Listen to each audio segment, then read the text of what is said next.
In this episode, we'll take you on a journey through Lisbon, Portugal, sharing our top 10 experiences during our unforgettable 6-day adventure. Join us as we uncover the sights, sounds, and delicious flavors that truly define this remarkable city. But first, please remember to like, subscribe, and tap the notification bell so that you are updated when our upcoming episodes are released.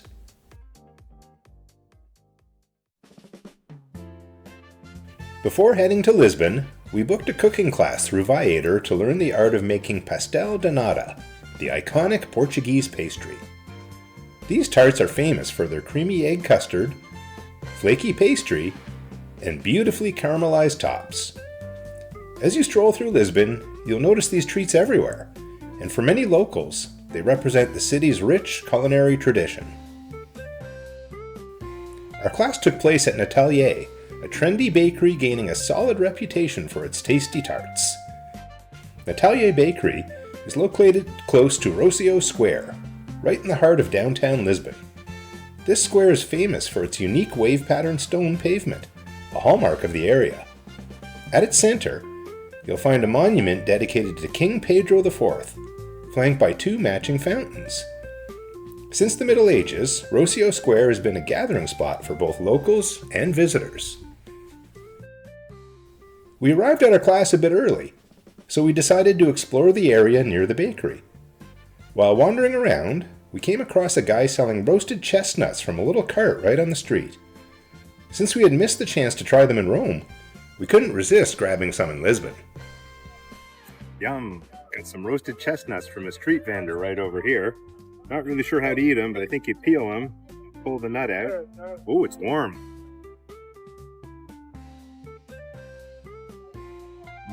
Good. A little bit sweet. A nice soft nut.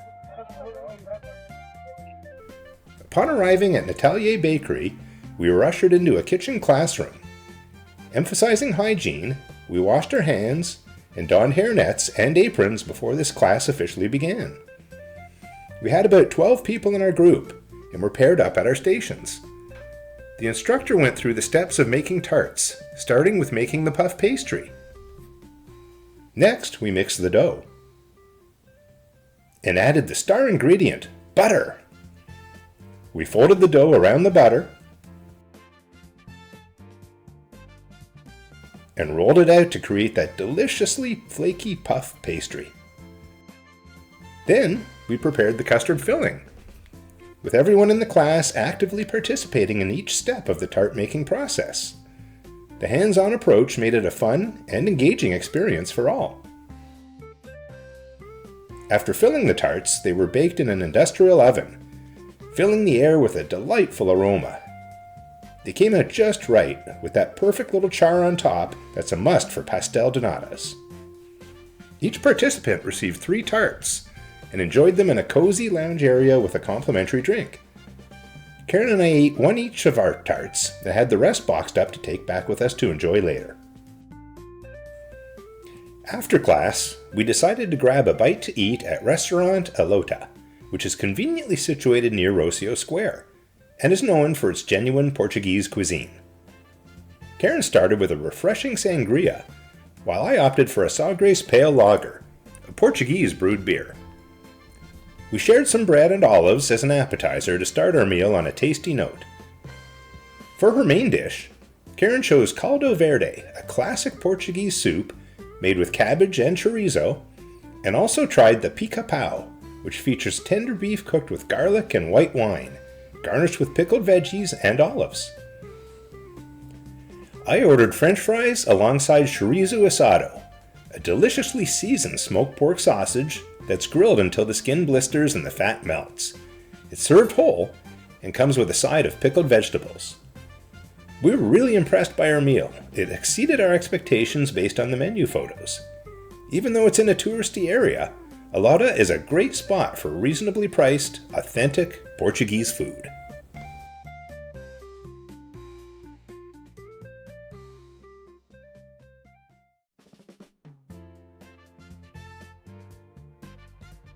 If you're arriving on a cruise ship, getting to Belem is very easy.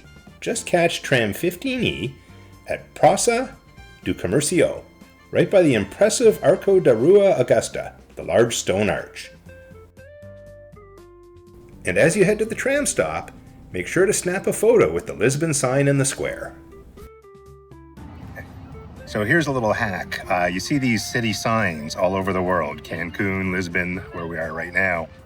Usually there's a lineup to get a picture in front of it, but what you can do, since selfies are usually in reverse, just go to the other side of the sign, if possible, and take a selfie, and when you actually see the picture, it'll be reading in the correct direction.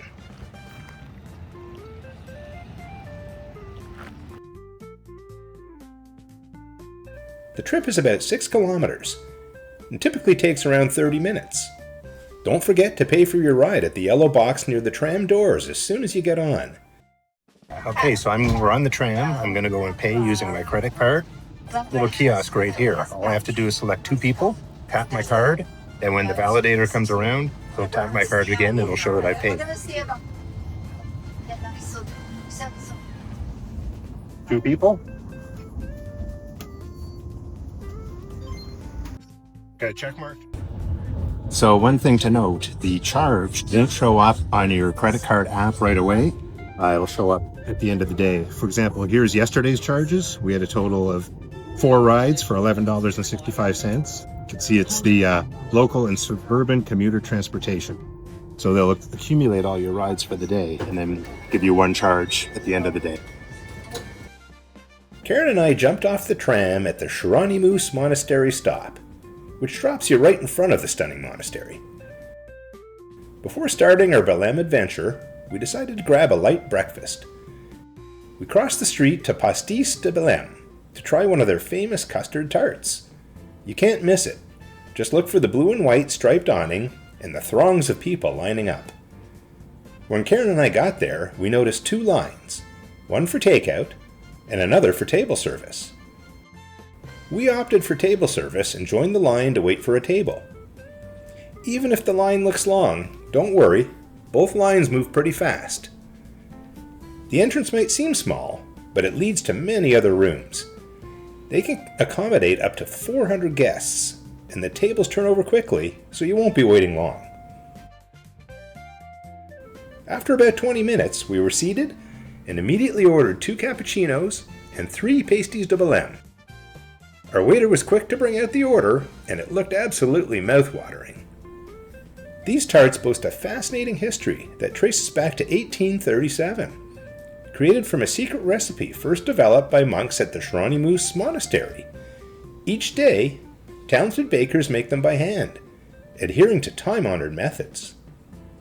When the monastery shut its doors in 1834, the recipe was quietly sold to a sugar refinery, which eventually led to the founding of the Pastéis de Belém bakery. Nowadays, only a handful of master pastry chefs know the recipe, and this bakery is the sole establishment permitted to label its tarts as Pastel de Belém. Okay, here we are at Pastéis de Belém, the place where they originally made pasties. I'm going to do it the authentic way and add sugar and cinnamon to ours.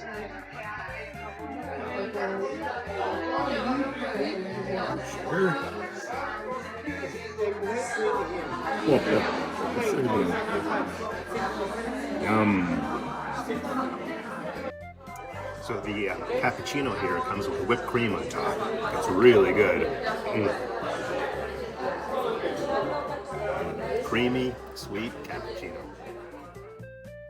Okay, so last year when we were here, we took a class on how to make these. But today we're here at the place where they were originally invented.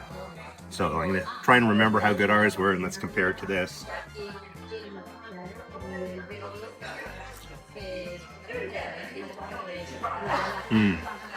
Well, these are much better than the ones we made.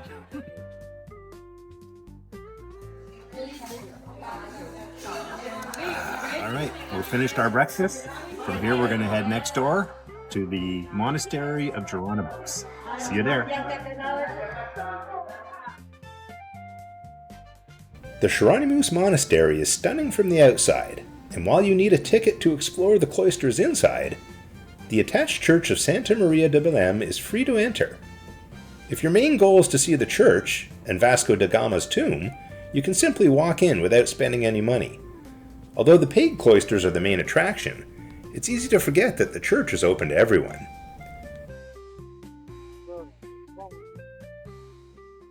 So we're outside the monastery. As you can see, the lines are very large.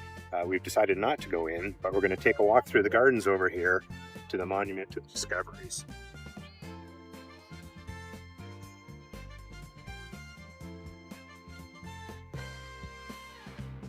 Taking a quick walk through the Imperial Garden brings you right to the river's estuary, but don't forget to snap some pictures along the way.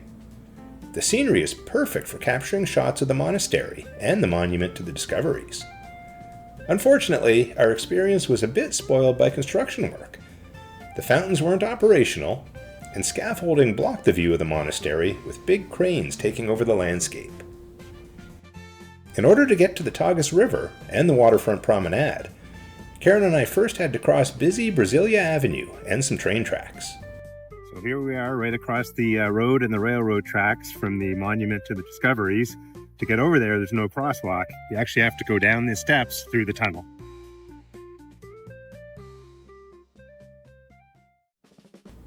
And once we emerged from the underpass, we were right in front of the Monument to the Discoveries.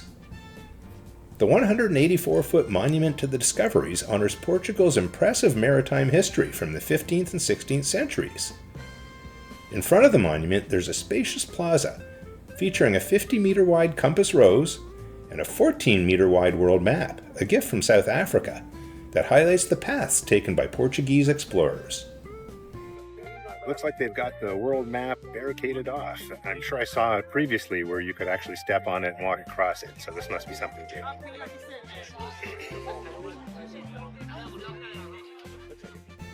At the heart of the monument stands the statue of Henry the Navigator, the tallest figure, surrounded by notable personalities like Vasco da Gama, Ferdinand Magellan, and Queen Philippa of Lancaster, the only woman represented.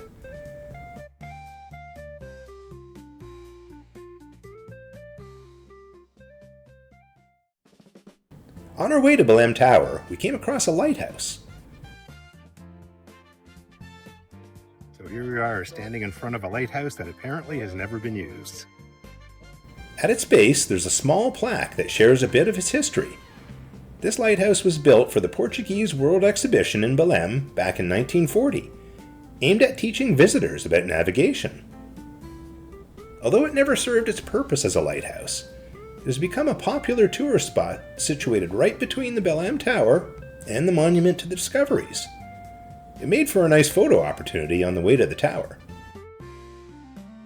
After visiting the Monument to the Discoveries and the lighthouse, we strolled over to the Belem Tower. It's just a kilometer away, and the beautiful waterfront filled with food trucks, restaurants, and bars makes the walk enjoyable. Belem Tower, a 16th century landmark, was once the launch point for explorers setting sail on grand adventures. Nestled along the Tagus River, it stands as a symbol of Lisbon and Portugal's maritime heritage, showcasing its historical significance as both a fortress and a docking station for ships. When we visited, the tower was closed for renovations and partially wrapped in scaffolding, but we could still admire the beautifully restored limestone exterior. Even though we couldn't go inside, the view from the outside was impressive. After leaving Belem Tower, we made our way to a nearby pedestrian bridge and crossed back over Brasilia Avenue and the train tracks.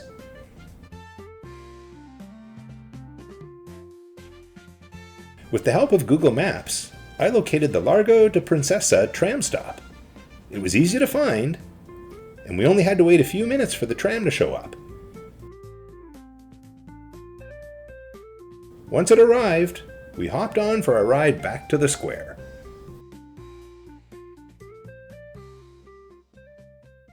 Returning to the square, we were hungry for lunch and ready to tackle our next must-do experience in Lisbon, trying what many claim to be the best Bifana sandwich at Bifanas de Afonso. When we got to Bifanas de Afonso, it was about 1:45 p.m., and the line was stretching all the way around the corner. If you're trying to find the place, just keep an eye out for a small, unassuming white canopy with all its crowds. It's pretty hard to miss on Rua de Magdalena. We made our way to the end of the line and settled in, ready to wait for our turn to order. So here we are in the lineup for Bifanas de Afonso, supposedly the best in Lisbon, and we'll let you know how long this lineup takes. Bifanas are a popular fast food sandwich in Portugal, made with thinly sliced pork that's marinated and cooked in a delicious blend of garlic, white wine, paprika, and various spices, served on a crusty roll. The traditional way to eat a bifana is simply topped with mustard and a splash of spicy piri-piri chili oil.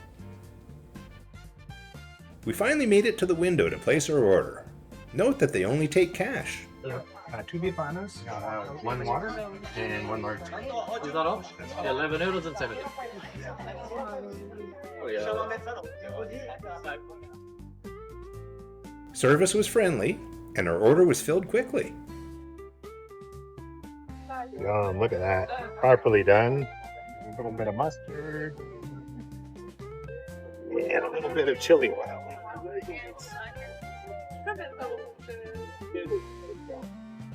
There aren't any tables, so you just have to try and find a spot to eat. We were lucky to find a small window ledge. So after a 25-minute wait, we've got our bifanas. I put on my mustard and my chili oil.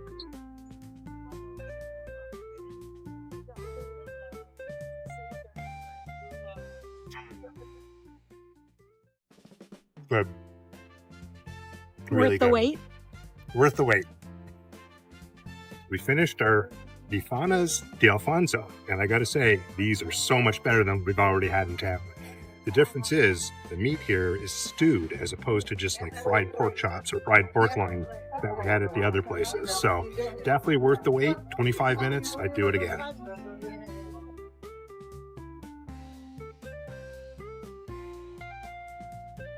Karen and I stayed in an Airbnb located in the heart of Alfama. It was a cozy basement apartment on Rua de Santo Estevão. Welcome to our Airbnb. We're going to be here for 6 nights while we tour Lisbon before our cruise. You can see, it has a nice kitchen with a washer and dryer. Or washer-dryer combo, full-size fridge.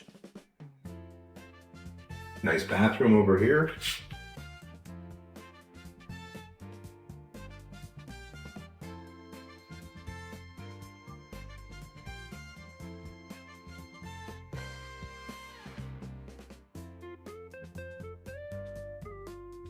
This is our living dining area and a cute little bedroom.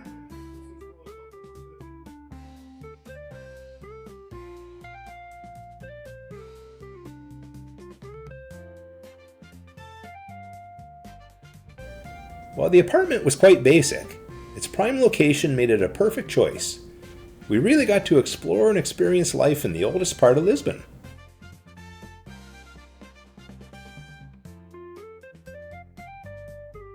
Most of Alfama withstood the catastrophic earthquake of 1755 that ravaged much of Lisbon. Its position on a sturdy rock hill helped lessen the earthquake's shockwaves, while its height shielded it from the flooding caused by the ensuing tsunami. As a result, the streets of Alfama retain their original medieval design. St. George's Castle is a standout landmark in the Alfama district, easily visible from many spots around Lisbon thanks to its hilltop location. While getting to the castle can be a tough uphill walk, often filled with throngs of tourists, the stunning views you're rewarded with at the top definitely make it worthwhile.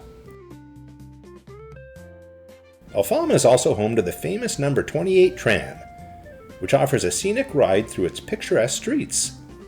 It's a great way to soak in the charm of the area without much effort.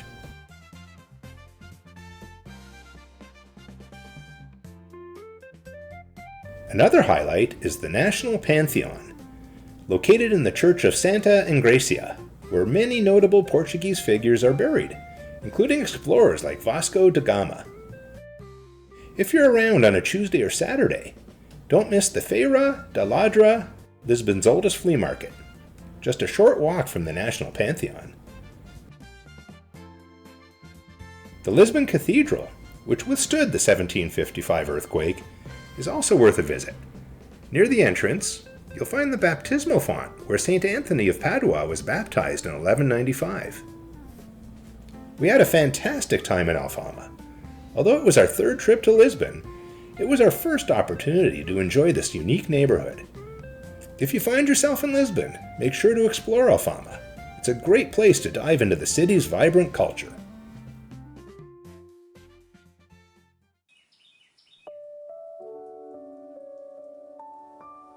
Have you ever heard of Saint Fernando of Lisbon? He's best known as Saint Anthony of Padua, and he was actually born in Lisbon. A must-visit spot in the city is the Church of Saint Anthony, located directly across from the Lisbon Cathedral in the historic Alfama district. It's built over the house where Saint Anthony was born in 1195. During our visit, we had the spur-of-the-moment opportunity to participate in a mass held for a pilgrimage group from Cincinnati, Ohio. It was a special moment at the end of the service when we got the chance to touch the reliquary containing a first-class relic of St. Anthony. So we have here first-class relic of St. Anthony, and you can have a personal blessing, so you can come out down there and you can touch it. If you have any rosaries, you can.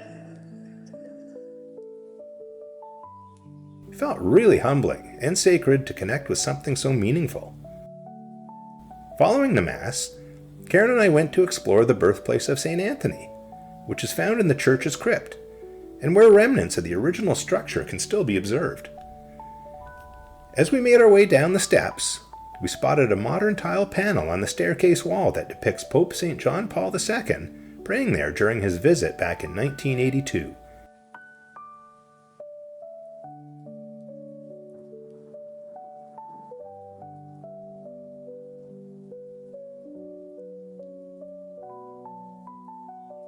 He prayed right in front of the gated alcove and altar that marks where the saint was born.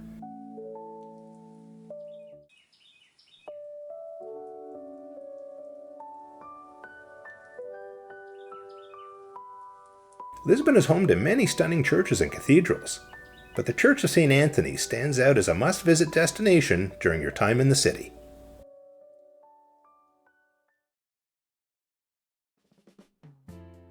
That's it for part 1 of our top 10 favorite things to do in Lisbon. Please join us for part 2 when we'll round out the top 10. If you enjoyed this episode, please consider liking, subscribing, commenting, and sharing this episode. It really helps us reach a wider audience. See you next time. Cheers!